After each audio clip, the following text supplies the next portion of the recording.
Grisha, menino pequeno e rechonchudo, nascido há 2 anos e 8 meses, passeia com a babá pela avenida.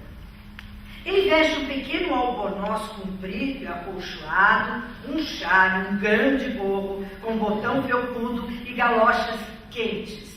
Ele está com calor e abafado. E ainda por cima, o alegre sol de abril ofusca-lhe os olhos e belisca as pálpebras. Toda sua figurinha desajeitada, de andar hesitante e inseguro, exprime perplexidade extrema.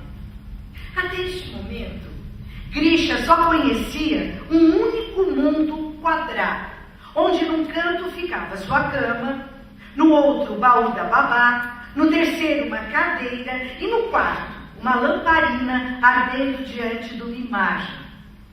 Se a gente espiar por baixo da cama, verá uma boneca de braço quebrado e um tambor. Mas atrás do baú da babá há uma porção de coisas diversas. Carretéis vazios, papeizinhos, uma caixa sem tampa e um palhaço quebrado. Neste mundo, além da babá e de Grisha, frequentemente aparecem a mamãe e o gato. A mamãe se parece com a boneca e o gato com o casaco de peles do papai. Só que o casaco não tem olhos e rabo. Do mundo que se chama quarto de criança, há uma porta que leva para um espaço onde se almoça e se toma chá. Aqui fica a cadeira de Grisha, de pernas altas, e um relógio que só existe para abanar o pêndulo e tilintar. Da sala de jantar, pode-se passar para um aposento onde ficam as poltronas vermelhas. Aqui no tapete existe uma mancha, pela qual até hoje ameaça o Grisha com o dedo triste. Atrás desse aposento existe ainda um outro, onde não o deixam entrar e onde se vislumbra o papai, uma personalidade altamente enigmática. A babá e a mamãe são compreensíveis. Elas vestem Grisha, alimentam-no e o põem na cama para dormir. Mas para que existe o papai? Não se sabe. Existe ainda outra personalidade misteriosa. É a titia que deu a Grisha o tambor. Ela ora aparece, ora desaparece. Por onde será que ela some? Mais de uma vez, Grisha espiou por baixo da cama, atrás do baú, sob o divã, mas ela não estava lá. Mas nesse mundo novo, onde o sol fere os olhos a tantos papais, mamães e titias, que não se sabe para quem correr primeiro. Mas o mais estranho e absurdo de tudo são os cavalos. Grisha olha para suas patas que se movem e não consegue entender nada. Ele olha para a babá, esperando que ela o ajude na sua perplexidade, mas ela se cala. Súbito, ele ouve um tropel medonho pela avenida, marchando ritmicamente, move-se em direção a ele uma multidão de soldados com caras vermelhas e espadas debaixo dos braços. Grisha fica todo frio de terror e lança um olhar de interrogação para a babá. Não será perigoso? Mas a babá não corre nem chora. Quer dizer que não há perigo. Grisha segue os soldados com os olhos e ele mesmo começa a marchar no seu compasso. Atravessando a rua, passam correndo 2 gatos grandes, de focinhos compridos, línguas de fora e rabos empinados. Grisha pensa que também deve correr e corre atrás dos gatos. Para! Grita-lhe a babá, agarrando-o pelos ombros grosseiramente. Para onde vais? E então te permitirão reinar? Eis uma babá desconhecida, sentada junto a um pequeno tacho de laranjas. Grisha passa por ela e, em silêncio, pega uma laranja. E para que fazes isso? Grita sua companheira, dando-lhe uma palmada na mão e arrancando da laranja. Bobo! Agora, Grisha teria grande prazer em apanhar um vidrinho jogado no chão aos seus pés, brilhando como uma lamparina, mas tem medo de levar outra palmada na mão. Muita honra! Ouve Grisha de repente, quase no ouvido. Uma voz forte e grossa.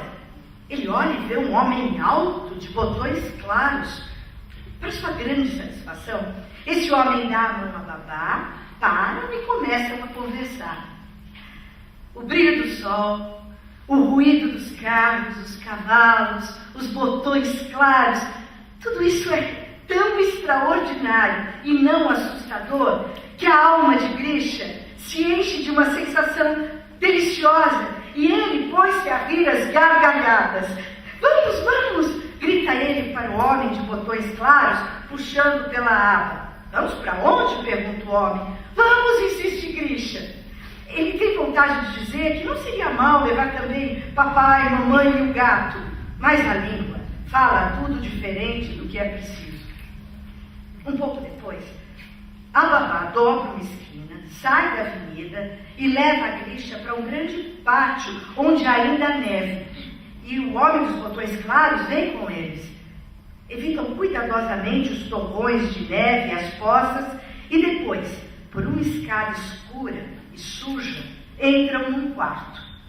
Aqui há muita fumaça, cheira a assado e uma mulher está diante do fogão fritando almôndegas.